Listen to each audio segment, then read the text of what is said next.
नमस्कार दोस्तों, स्वागत है आपका हमारे चैनल में। अगर आप क्लास 9 में पढ़ रहे हैं तो ये वीडियो आपके लिए इम्पोर्टेंट है। आज हम लोग देखेंगे सोशल साइंस यानी सामाजिक विज्ञान, जिसे एसएसटी बोलते हैं। ये क्लास 9 है। ये मॉडल पेपर यानी मॉडल प्रश्न पत्र है, मॉडल पेपर है और मॉडल आंसर की ही देखेंगे मॉडल क्वेश्चन पेपर का। ये क्लास 9 और सत्र सेशन जो था 23-24 के लिए है, क्योंकि हम लोग 24-25 का मॉडल देख चुके हैं। अभी 25-26 का आया नहीं इस साल का, तो आएगा तो हम कराएंगे, लेकिन हम लोग प्रीवियस ईयर 2019 से कर रहे हैं कंप्लीट। तो इसमें हम लोग सबसे पहले देखें 2025 का यानी 24-25 का। इसी प्रकार से अभी 23-24 का देख रहे हैं, फिर हम लोग 22-23 का देखेंगे।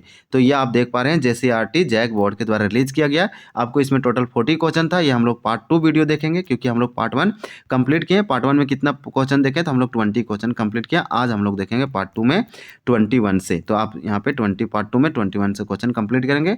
तो इस प्रकार से इसमें हम लोग बहुत अच्छे से डिस्कशन किए। अगर आप क्लास 9 में पढ़ रहे हैं हिंदी मीडियम, तो ये आपके लिए इंपॉर्टेंट है। यहाँ पे हमको आपको जैसे हिंदी इंग्लिश मिक्स करके बताएंगे, यानी इंग्लिश या बाइलिंगुअल टाइप से बताएंगे, ताकि आपको बेनिफिट होगा, इंग्लिश वाले स्टूडेंट को भी और हिंदी वाले स्टूडेंट दोनों को। और यहाँ से आप जो है रिवाइज कर सकते हैं, अपने तैयारी को मजबूत कर सकते हैं। तो चलिए हम लोग स्टार्ट करते हैं 21 से।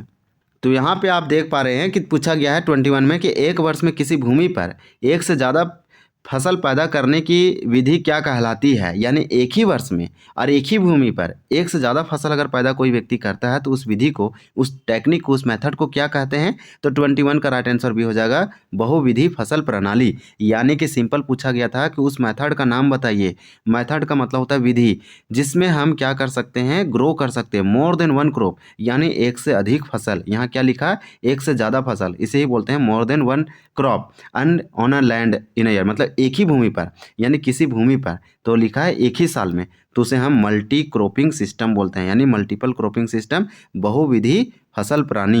ये बहुत ही सिंपल और सटीक है। यहाँ पे आप देख सकते हैं, ये इसका आंसर हमारा यही हो जाएगा राइट। क्वेश्चन नंबर पूछा गया है कि निम्नलिखित कथनों में से पालमपुर के संदर्भ में कौन सा कथन सत्य है। तो 4 ऑप्शन दिया गया है, आपको एग्जाम में इसी तरह से मिलेगा। एक क्वेश्चन का 1 मार्क्स रहता है। तो इस प्रकार से यहाँ पे टोटल कितना क्वेश्चन दिया गया है, 4 ऑप्शन है, इसमें से 3 गलत है, 1 सही है। तो 22 का हमारा राइट आंसर ये हो जाएगा।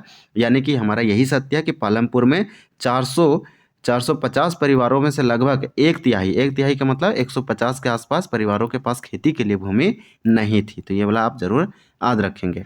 नेक्स्ट क्वेश्चन देखेंगे। ये पालमपुर के बारे में पूछा गया। ये हम लोग को इकोनॉमिक्स में, अर्थशास्त्र में पढ़ना था, इसलिए दिया गया है कि इन लोग के पास एक तिहाई के पास ज़मीन नहीं थी, भूमिहीन था। जापान जैसे देशों में अपने देश के विकास के लिए किस चीज़ पर निवेश किया। तो जापान जो देश है, अपने देश के विकास के लिए, डेवलपमेंट के लिए किस चीज़ पर निवेश किया। निवेश का मतलब होता है इन्वेस्ट। जापान क्या चीज़ में इन्वेस्ट किया ताकि इस देश को जो है डेवलपमेंट हो सके। देखिए बोला है कि अपने देश के विकास के लिए, तो देश के विकास के लिए मतलब the development of the country. Invest मतलब क्या चीज़ में पैसा खर्च किया जापान, जो इतना बड़ा हो गया, इतना डेवलप हो गया, टेक्नोलॉजी में बहुत आगे चला गया। तो 23 का राइट आंसर हो जाएगा इन्वेस्टमेंट इन एजुकेशन। वो शिक्षा पे सबसे अधिक इन्वेस्ट किया। अभी भारत इतना गरीबी है, कृषि प्रधान देश है, गरीबी वाला है, लोग अनपढ़ है। इसका रीज़न क्या है कि सरकार पैसा नहीं खर्च करती है पढ़ाई पे, दूसरे चीज़ों पर खर्च करती है। तो इस प्रकार से सरकार अगर जिस समय एजुकेशन पे खर्च कर दी, अच्छा एजुकेशन देने लगी, तो भारत ऑटोमेटिक डेवलप होने लगेगा, क्योंकि पढ़ा व्यक्ति ही कुछ अच्छा कर सकता है। तो इस प्रकार से राइट आंसर हमारा हो जाएगा ए।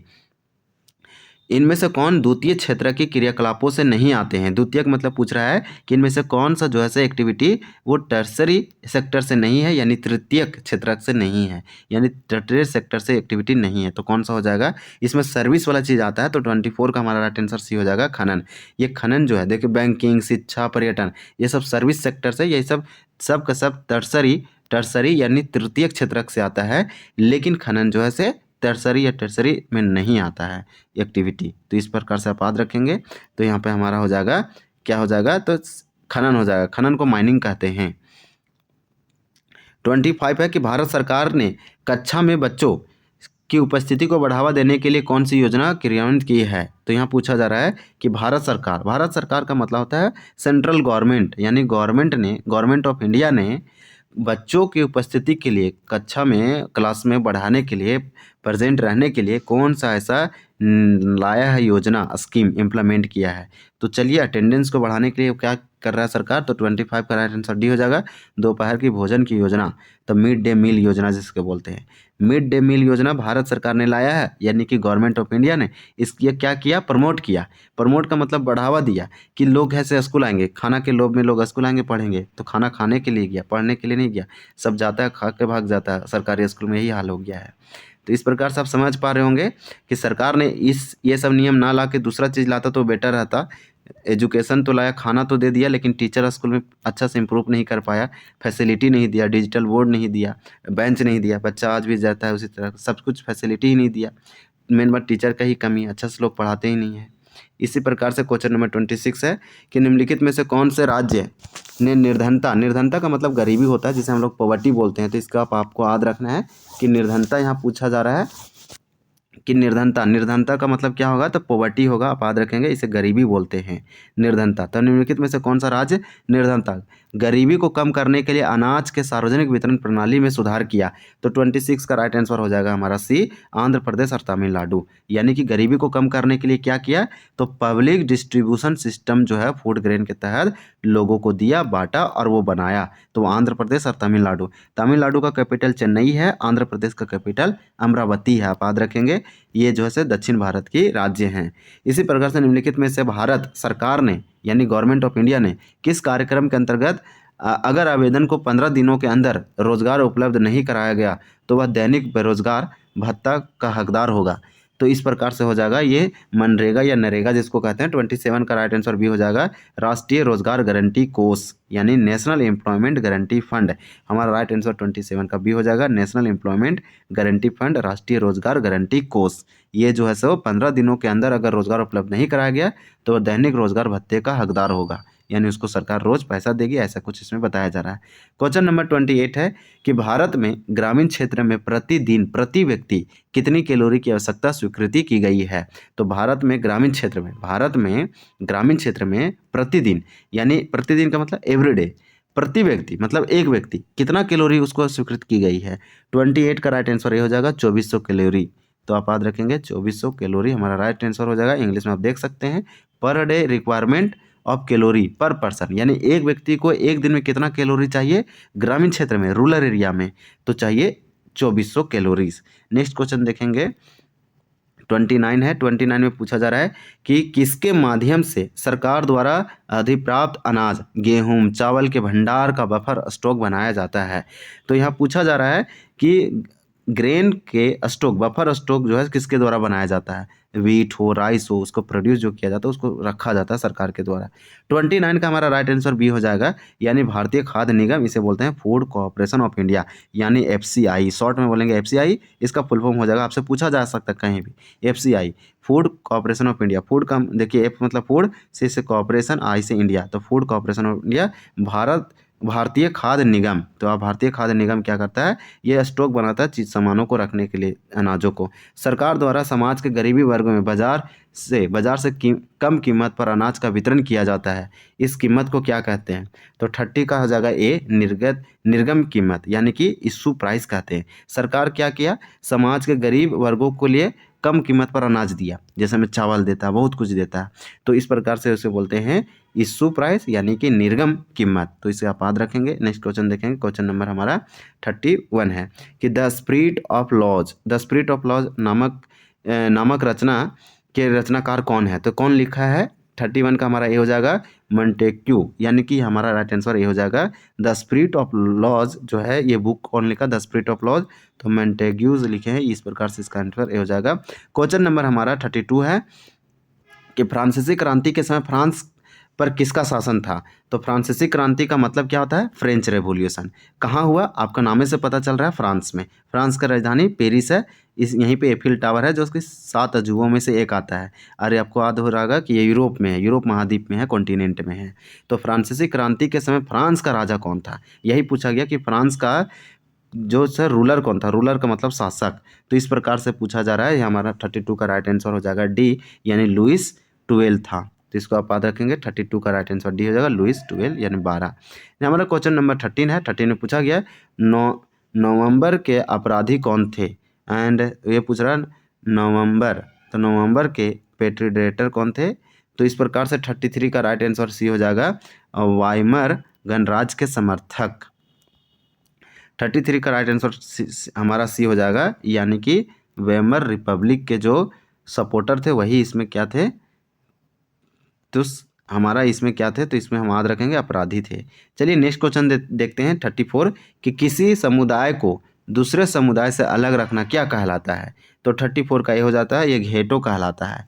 तो घेटो आप याद रखेंगे, घेटो को घेटो ही इंग्लिश में बोलते हैं जब हम एक कम्युनिटी को दूसरे कम्युनिटी से अलग रखते हैं, मतलब सेपरेट करते हैं, तो उसे घेटो कहते हैं।